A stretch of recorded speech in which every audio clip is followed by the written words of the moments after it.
Hi, my name is Kelly Stenwall. I am one of the students in class with you of the Foundation of Caring Science here at United States University. So, as nurses, we have all heard of Maslow's hierarchy of care. And there are some basic needs that we all do need to survive, such as air, food, water, and sleep. And we have become really good at focusing on the physical needs. These are fairly simple to accomplish. However, the emotional and spiritual side of our patients is much more difficult to attain. Gene Watson's Caritas gives us a list of things that we are able to assist the patients and to accomplish the things to be better nurses. Gene Watson's Carita number 9 is the one that I have chosen, and it assists with basic physical, emotional, and spiritual human needs.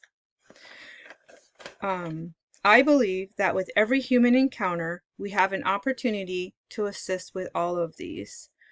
And I just want to ask, how often do you actually think about another person's emotional or spiritual needs? So we connect through what Gene Watson calls the transpersonal caring behavior through her 10 curative factors that refer to us as interventions.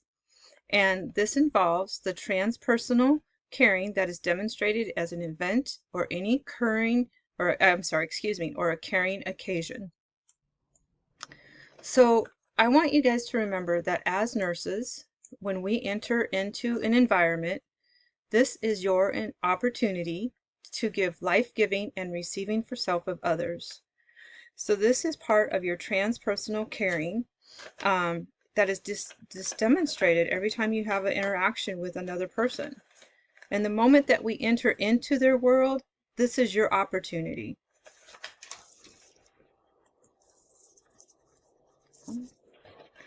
Transpersonal caring also conveys a concern for the inner person, and to remember that the patient is viewed as a whole person regardless of the illness or disease. This is a little guy. He is blind. He is got Down syndrome, but he is just one of the sweetest little kids in the world. So caring behaviors, we also connect with people on a sense when we enter into their world and they need attending to. Caring behaviors offer hope, they offer comfort, and it takes place every time a nurse comes into a patient relationship. So when we go into their rooms, we've already entered into that relationship. I think that one of the best ways that we can be of service is to lose ourselves in the service of others. And the caring perspective is grounded in relationships, of being in relationships in a worldview of unity and connectedness to others. The goal of Watson's theory is centered around helping the patient gain a higher degree of harmony within the mind, body, and soul, or spirit. And I think that we can do that. Hold on. So her theory is based on humanism, as we call it, or the philosophy of being and knowing. Caring behaviors include listening carefully and eye contact and relieving the patient, taking responsibility for the patient, honesty, touching, sensitivity, respect, offering verbal reassurance, physical and mental availability, and honoring their idea of a higher power. Now, I know that this picture actually comes from a movie that is about aliens, but really by the end of the movie, we were more concerned about their humanity and what they called Iwa, or their higher power. So I think that it represents a lot of the Caritas that we're discussing and how we need to be focused on our patients. And remember, one of the things that they said through the movie was, I see you. And that's what our patients want to feel. They want to feel that you see them as a person. Which reminds me of Hildegard von Bingen. And she believed in the cosmic life force infusing the entire natural world.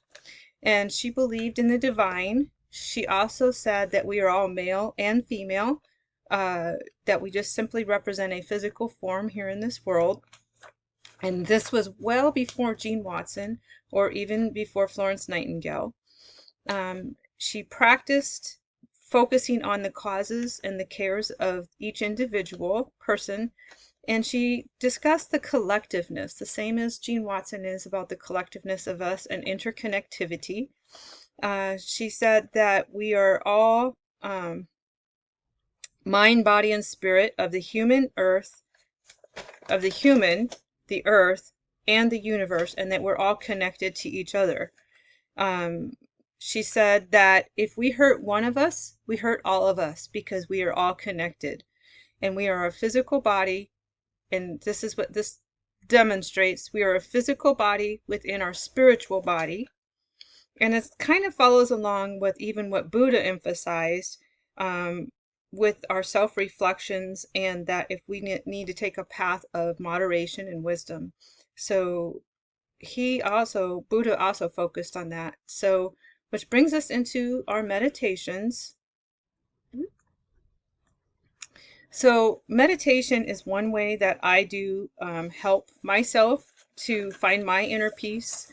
And I think that it would be a good thing for a lot of us to do and to practice, and to be able to look at our internal mirrors to remove any biases that we have that would allow us to be able to take better care of the people that we take care of every day.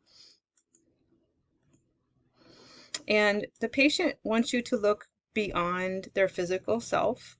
And that's part of what these Caritas are talking about, is looking at the person as a whole person. And part of Carita number 9 is dealing with the spiritual self and the emotional self. And so I think that we need to look at the caring centers of the person and realize that each person is unique to themselves. And instead, Jean Watson's idea of the transpersonal caring looks deeper into the sources of inner healing to protect and enhance and preserve this person's dignity. We need to remember that they are a whole person. And we need to help them find their inner harmony as well. So caring is the concept that we're looking here, and transpersonal caring is acknowledging our connectiveness to each other, our community, and to the earth and to the universe. And I do not want to imagine a world without caring in it, and I don't want to have nursing without caring in it. So hopefully we can all work together and help make the world a better place. My references and special thanks. Thank you.